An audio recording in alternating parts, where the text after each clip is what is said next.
Hello everyone, আসসালামু আলাইকুম। কেমন আছেন সবাই?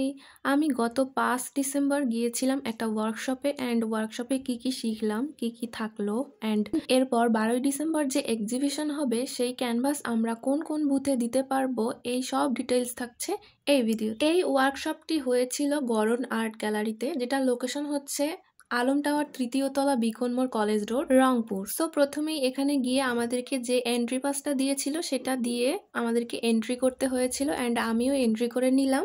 দেন যারা শুধু ওয়ার্কশপে গিয়েছিল তাদেরকে রেখে বাকি মানুষদেরকে এখান থেকে বের হয়ে যেতে বলা হয়েছিল, বিকজ এখানে অনেক ভিড় হয়ে গিয়েছিল। ওনারা বলেছিলেন যে ৩টা বিভাগে আলাদা ভাবে ওয়ার্কশপ সম্পন্ন হবে, বাট জায়গা শর্ট হওয়ার কারণে সবাই একসঙ্গে আমাদেরকে ওয়ার্কশপ করতে হয়েছিল।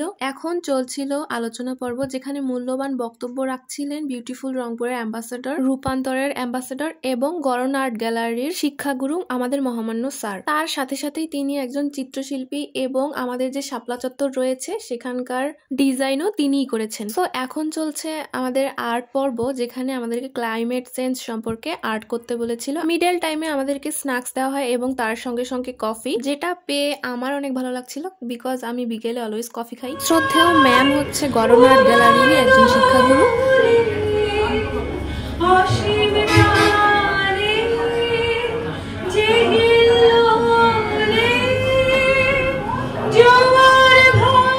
চলছে আমাদের জন্য অ্যারেঞ্জ করা একটা লেকচার, যেখানে পেইন্টিং এবং মেন্টাল হেলথ রিলেটেড কিছু কথা আমাদের উদ্দেশ্যে আপু বলেছিলেন। আমি প্রথমেই বলেছিলাম যে 3টা ক্যাটাগরির একসঙ্গে ওয়ার্কশপ হচ্ছিল, তাই এই পাখি বানানোটা তাদের সঙ্গে আমাদেরকেও শিখতে হয়েছিল, বিকজ এটা এ ক্যাটাগরির ছিল। এই ওয়ার্কশপটি ছিল আমার পেইন্টিং লাইফের প্রথম অভিজ্ঞতা, যেটা আমি কখনোই করিনি, যেখানে শুধুই শিখিনি বরং নিজের ভিতরে সৃজনশীলতাকে আর একবার ছুতে পেরেছি। ওয়ার্কশপের প্রতিটি মুহূর্ত ছিল শেখার, অনুভব করার আর নিজেকে নতুন ভাবে গড়ে তোলার। চারপাশে ছিল অনুপ্রাণিত মানুষ, নতুন ভাবনা এবং একগুচ্ছ রঙিন আইডিয়া। যারা ওয়ার্কশপে উপস্থিত ছিল এবং পার্টিসিপেট করেছে তাদের জন্য ছিল এই সার্টিফিকেটটি, যা ছিল Rangpur group present art workshop powered by Anand city. আমরা এক্সিবিশনে যে ক্যানভাস গুলো জমা করব, এই ক্যানভাস নেয়ার জন্য কয়েকটি বুথ থাকবে, যেটার লোকেশন হচ্ছে বেগম রোকেয়া ইউনিভার্সিটি, জিলা স্কুল, মেডিকেল। এরকম কোশ্চেন আমাকে অনেকেই করেছেন ইনবক্সে, তাই আমি অ্যান্সারটা দিয়ে দিলাম। তো আজকের ভিডিও এ পর্যন্তই। Thanks for watching.